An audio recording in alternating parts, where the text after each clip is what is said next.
We're back with a British classic, Trifle. It's summertime. You can't go wrong with a good British trifle. We're putting all the brands into this. We've got Bird's Custard, we've got Del Monte fruit cocktail, just like my nan used to make, and a bit of sherry soaking in the sponge. Let's get it.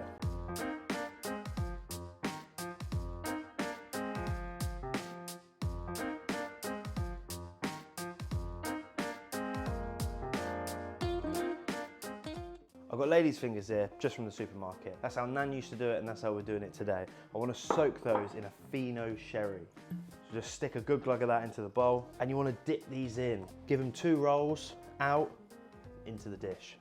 Bit of extra. Jelly. We're not going to buy packet jelly today. We're going to teach you how to do a stunning strawberry jelly. We've got a pan here. We're going to hit that with some frozen strawberries. Why are you using frozen strawberries? It's the middle of summer. Aren't they fresh? They are fresh, and you can buy fresh ones and freeze them. But freezing the strawberry for this jelly is imperative because the water expands. It breaks down the structure of the strawberry and you extract all of the juice from it. In the pan, we're going to go Pimm's and sherry.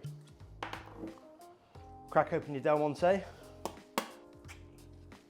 So tropical. That juice can go straight in. Good sprinkle of sugar, put a lid on that, and then we're gonna boil it for about 6 to 7 minutes, just to get rid of that alcohol and extract the juice from those strawberries. Let's get on with the custard. Now, a good custard starts in a big bowl. I'm gonna get 8 egg yolks. It's cracked. When I'm separating the eggs, I need to make sure I don't break the egg yolks. How do I do that? I get my hands involved. So I scoop in, collect the egg yolk, and pour the excess egg white through my fingers. And that way you get these beautiful, perfect spheres of egg yolk. They're less likely to break, so I can take these egg whites and use them for a stunning dark chocolate salted mousse. He's done. Custard is a sum of 3 parts. You've got the egg yolks, you've got your infused milk and cream, and then you've got your binder, your sweetness, which is coming today in the form of Bird's custard powder and a good hit of sugar. So get those powders together, give them a whisk, and then whisk that directly into your egg yolks. It's gonna go lumpy, and it's gonna look ruined, but you've got to persevere and whisk through. You'll end up with this shiny, sweetened egg yolk base to the custard. The milk. Some people use just milk for their custards. I like it a little bit more luxurious. So I'm gonna put milk and cream.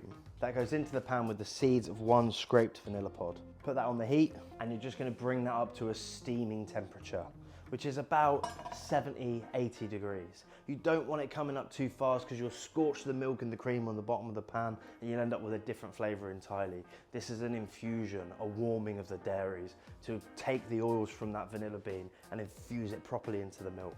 We've got a couple of seconds to get ready some water and ice to soak the gelatin. Why do we put ice in the bowl with the water? Because we want to keep it cold. If the gelatin comes up to room temperature, it will start to melt.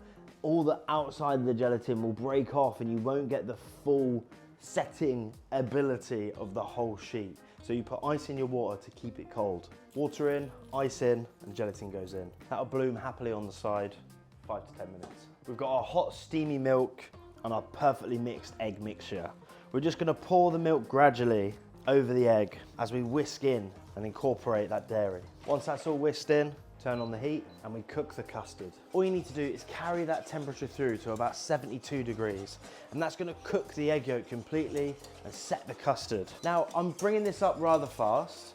I've got a beautiful Anilon pan here, so although I'm scratching it with a whisk, it's not doing any damage to the pan. And never stop whisking, never stop. If the phone goes, delivery man's here, whatever it might be, never stop whisking.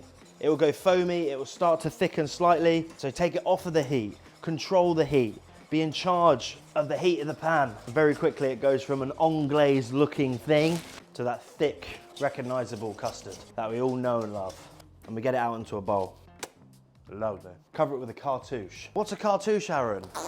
Let me tell you. We're gonna get a sheet of cling film, fold it over and fold it over again. And that just gets pressed down onto the surface of the custard and it stops that heat escaping quickly and creating the skin on the custard. In the fridge. Now my gelatin is bloomed. I'm gonna squeeze out that excess moisture and get that into a fresh bowl. I've got strawberries. I'm just gonna cut them into quarters and then go across into 8. Now guys, this is where you can go where you want with it. Do you wanna do pear trifle with ginger biscuits in the bottom? My mum used to. It was pretty good. Do you wanna go custard creams on the bottom? Raspberry jelly, soaked in chambord? Potentially. Go with it wherever you want. This is close to my heart. I need to stick to the roots, and that's why we've got tropical fruit in a can and some cut up strawberries. And a drop of Shezza for the old girl. So strawberries in the bowl, get your fruit cocktail, just pour that all out. Jelly base, done. Strawberries have gone almost white. They've extracted the juice and all the flavor into that liquor.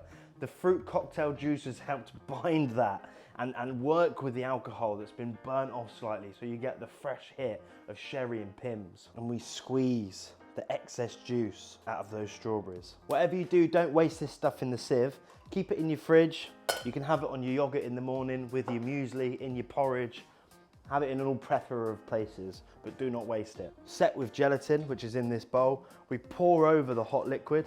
As long as it's over 60 degrees, which this definitely is, because it's just come off of the boil, it will melt that gelatin. Give it a stir for 3 or 4 minutes, and you can tell the gelatin's activated. It starts going glossy, it starts getting a little bit more viscous. It should be shiny, glossy, and you should be able to see yourself in it. And then straight over. Then that will set in a cold fridge, not too crowded by everything else, for about 6 hours. About 6 hours has gone now, and our trifle jelly is set. It's solid but wobbly.